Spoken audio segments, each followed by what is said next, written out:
Anyone who's ever been a kid, which means all of us with the possible exception of ageless celebrities like Cher, remembers their childhood fears.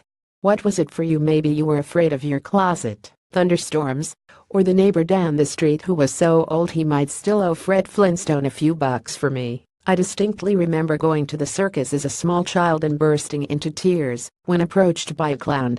He wasn't exactly Stephen King's It, but my fear still made sense. When we're little and already wary of strangers, why would we giggle with delight at the strangest looking stranger we've ever seen? Often, childhood fears go the way of our favorite blankies. But surprisingly often, childhood fears stick around well into adulthood. Maybe you got bitten by a dog or stung by a bee and have freaked out at the sight of them ever since. Or maybe your fear has evolved, but fundamentally stayed the same. For example, a childhood fear of monsters may have morphed into a fear of burglars. How many locks are on your door?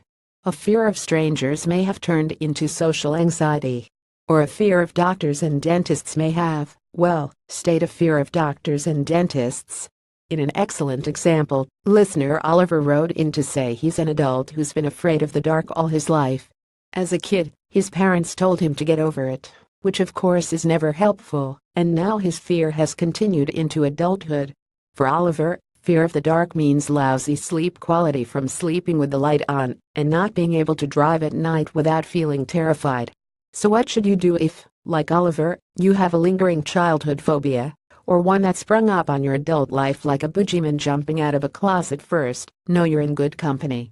Nearly 10% of people will, at some point in life, have a phobia that gets in the way of living their life.